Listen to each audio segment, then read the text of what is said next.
Olha, a mentira é uma depravação. E depravação significa, entre outras coisas, falta de rigidez moral, de decoro. Eu digo isso em razão de estar se avizinhando uma data histórica que dissociados da verdade insistem, há anos, de chamar de golpe. O golpe de 31 de março, praticado por militares. Nessa afirmação, envolvendo a posição de militares, juntam outra depravação em torno do que se conhece por revolução. E explico. Primeiro, que nem o dia certo do movimento que inspirou a tomada de posição contra a tentativa de implantarem o comunismo do Brasil, os acusadores sabem. E me cabe corrigir esta falsidade, informando que não foi no dia 31 de março. A tentativa de agitar a intenção, depois de dias de bagunças no país, se deu em 1º de abril. No dia 31 de março, num planejamento de agitação, João Goulart e Leonel Brizola deixaram Brasília e se dirigiram para Porto Alegre, iniciando a tentativa de golpe de esquerda. No dia seguinte, 1º de abril, agitação que deram o nome de Campanha da Legalidade, segundo o movimento de resistência que os incipientes de hoje não sabem, ou se sabem, mentem. E teve como líderes não os militares. Não os militares, que ao longo dos anos são atingidos por espetadas de baixaria.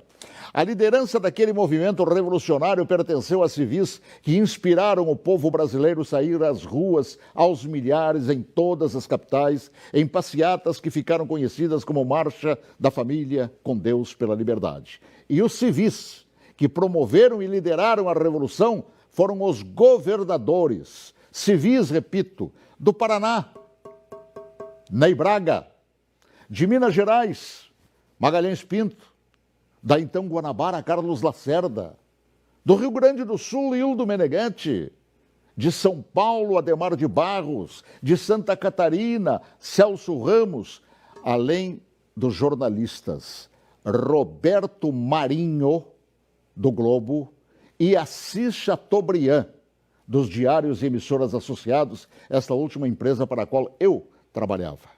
Os militares, diante da pressão desses líderes governamentais e pressão do povo nas ruas, é que, depois de Goulart e Brizola abandonarem tudo e fugirem para o Uruguai, é que, após um breve período de governo de Ranieri Mazzilli, o vice que foi empossado pelo Congresso, é que assumiram o comando da nação por ter o mesmo Congresso decretado vago o cargo de presidente. Ninguém tirou João Goulart de lá. Ele é que fugiu. Eu ouvi fugir. Assim, é um depravado. Todo aquele que mente sobre o que chama de golpe, e que foram os militares que assim determinaram, pois golpe é o que queriam os sociopatas implantar. E rótulo de depravados, tanto aqueles como os que hoje repetem a mentira por uma razão, uma simples razão. Era eu, o locutor, que foi obrigado a entrar na marra no estúdio da Rádio Farroupilha naquele 1º de abril. Conduzido por Goulart e por Brizola. Eu fui sequestrado e testemunha ocular da história, talvez, quem sabe, a última no Brasil, e ali ficado na cadeia de rádio chamada Cadeia da Legalidade. Eu fui nomeado oficialmente por Goulart e Brizola, lendo ofícios redigidos e patrulhados por um bando de agitadores. Eu acompanhei toda a história, também depois, através do tempo. E todos os seus capítulos não cabem aqui. Mas digo mais, todos os jornais brasileiros apoiaram os governadores civis, líderes daquele movimento, assim como apoiaram os militares depois que assumiram para botar ordem no país. Todos os grandes jornais brasileiros, com exceção do chamado Última Hora.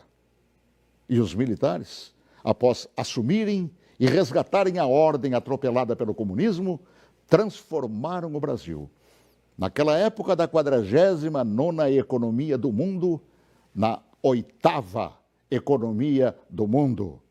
Assim, pela verdade dos fatos, que se honre neste fim de semana os 55 anos do movimento que evitou nos transformarem numa Venezuela de hoje, na qual o povo não conta nem com papel higiênico. Boa tarde, se Deus quiser, até logo mais, às 18h40, com espaço de ponto de vista. Olha que eu conheço inúmeras histórias suas, Paulo Martins, mas essa eu confesso que eu desconhecia. E essa é verdade, porque eu fui testemunho ocular de tudo. A gente que estuda jornalismo tantos anos ouve falar de diários associados. Jamais imaginei, Paulo, que você estava lá testemunhando tudo isso. Estava lá, no batente, cobrindo, inclusive, isso que hoje mentem por todo o Brasil.